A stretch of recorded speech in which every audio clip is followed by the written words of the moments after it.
In 1918, it escorted the defeated German fleet, a triumph for the nation. In 1944, its 14-inch guns point-blank blasted Nazi fortifications at Omaha, saving thousands of American boys on the shore. It endured the fire of Casablanca, the fury of kamikazes off Okinawa, and the typhoons of the Pacific. 34 years of service, 5 campaign stars, the only one that was there then and now. This is the USS Texas. Key specification: USS Texas BB-35. Type: Battleship Super Dreadnought. Class: New York class, only 2 ships, New York and Texas. Country: United States of America, United States Navy. Displacement: 27,000 tons. Standard: 28,000 tons. Full load. Armament, as commissioned: main battery, 10 times 14-inch, 356 millimeters, guns in 5 twin-gun turrets. Arrangement: 2 forward, 3 aft, a unique layout for the U.S. Navy. Secondary battery, 21 times 5-inch, 127 millimeters guns. Armor: main belt, 12 inches, 305 millimeters. Decks, up to 3 inches, 76 millimeters. Turrets, 14 inches, 356 millimeters. Propulsion: initially reciprocating steam engines, the last U.S. battleship with this type, later replaced with turbines. Speed: 21 knots. Dates and construction: laid down April 17, 1911, Newport News Shipbuilding, Virginia. Launched May 18, 1912. Commissioned March 12, 1914. Decommissioned April 21, 1948. Fate: not scrapped. A museum ship since 1948. Initially at San Jacinto, Texas, and since August 2022 has been undergoing a massive restoration at a shipyard in Galveston. Upon completion, she will become the centerpiece of a new museum complex. Service history and major events. Detailed version: World War I, 1917 to 1918. The American guest in the Grand Fleet. Entry into the war, April 1917. Following the U.S. declaration of war, Texas became the flagship of American naval forces in the Atlantic. However, the U.S. Navy lacked experience in large-scale warfare in the North Sea. Integration into the British fleet, December 1917. Texas and her sister ship New York joined the British Grand Fleet's 9th Battle Squadron, based at its main anchorage, Scapa-Flow, Orkney Islands. This was a demonstration of Anglo-American unity. Blockade routine. Her primary task was patrol and convoy escort duty in the North Sea as part of the fleet's battle line. Texas participated in numerous exercises and sorties, but never directly engaged the German High Seas Fleet, which avoided a decisive battle. Culmination of service, November 1918. After Germany signed the armistice, Texas joined the massive Allied naval force, about 370 ships, that escorted 70 ships of the German High Seas Fleet from Wilhelmshaven to their internment at Scapa-Flow. This was an act of supreme humiliation for Germany and a triumph for the Allies, witnessed by Texas. Return as a hero. In December 1918, Texas returned to the U.S., where her crew participated in a grand naval review in New York City. Interwar period, 1919 to 1941. Drills, modernizations, and diplomacy. Major modernization, 1925 to 1927. At the Norfolk Navy Yard, the ship underwent a comprehensive rebuild. Torpedo blisters, bulges, were added along the hull for protection against underwater explosions. Outdated coal-fired boilers were replaced with oil-fired ones. Reciprocating steam engines were replaced with modern turbines, after which Texas ceased to be the last reciprocating battleship. New tripod masts were installed, anti-aircraft armament was increased, and an aviation group with a catapult for scout planes was added. Technological breakthrough, March 1919. The first ever launch of an aircraft, a Curtiss SOC Seagull by catapult from a battleship, was conducted from Texas.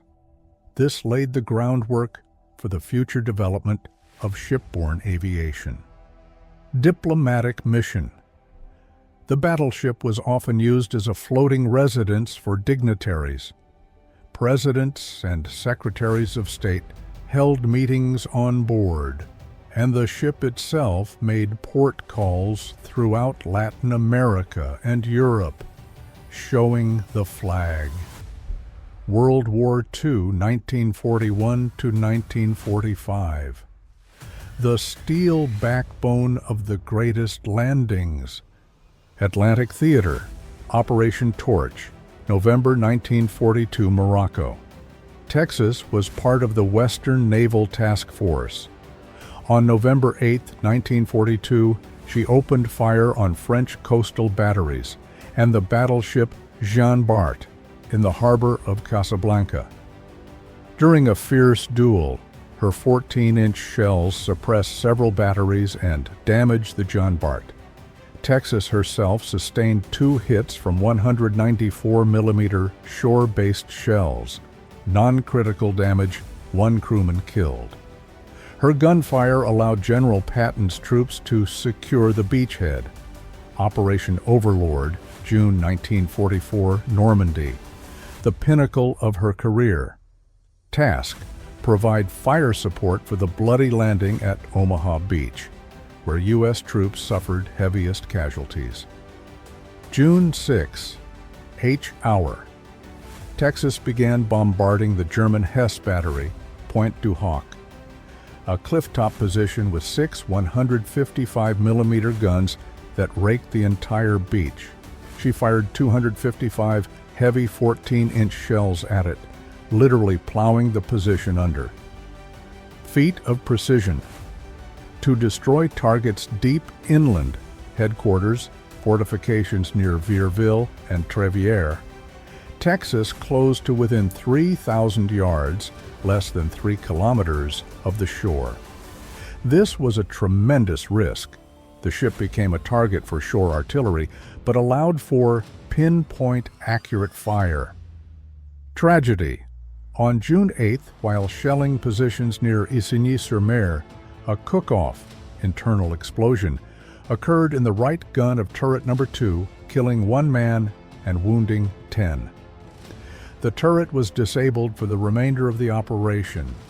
Result: over 36 days of the operation, Texas fired more than 1,000 main battery and 2,400 secondary battery shells, becoming one of the most active gunfire support ships of the invasion. Operation Dragoon, August 1944, southern France. Operating according to the now familiar blueprint, Texas provided fire support for the Allied landings, shelling German fortifications in the Saint-Tropez area. Pacific Theater, 1945. In the Eye of the Storm. Battle of Iwo Jima, February 1945. Texas conducted a 3-day pre-invasion bombardment of the island. Her shells were intended to destroy pillboxes and Japanese positions on Mount Suribachi. Despite the intense shelling, the defenses proved deeper and tougher than expected. Battle of Okinawa, April to May 1945, the most dangerous operation for the ship. Role: Texas was assigned to the anti-aircraft and anti-small boat screen of a radar picket station, one of the most perilous posts on the approaches to the island. Kamikaze attacks. The ship repeatedly repelled air attacks. The most serious incident occurred when a kamikaze plane, breaking through the anti-aircraft barrage, crashed into the sea just meters from the hull, showering the deck with debris and fuel. Fighting the elements. During Typhoon Louise in June 1945, the ship narrowly avoided serious damage while battling gigantic waves. End of the war. After Japan's surrender, Texas entered Tokyo Bay and was present for the signing of the surrender documents aboard the Missouri, September 2, 1945, ending her combat journey where it began, as part of the occupation forces in Japan. Service summary. Texas endured shore battery fire, the fury of kamikazes, and the wrath of the ocean. She did not participate in classic fleet battles like the battleships in the Pacific, but became an indispensable instrument of gunboat diplomacy, a key element in the success of history's largest amphibious operations, where her steel guns decided the fates of soldiers on the shore. Notable commanding officers, selective. Captain Charles F. Hughes, 1914, First Commanding Officer. Captain John L. McCrea, 1944, commanded the ship during the Normandy landings, Texas's most famous WW2 captain. Captain August Jackson, 1945, commanded during the battles of Iwo Jima and Okinawa. Awards and legacy, battle honors, awarded 5 battle stars for World War II service. Nicknames: Mighty T, the Elderly Lady, during World War II.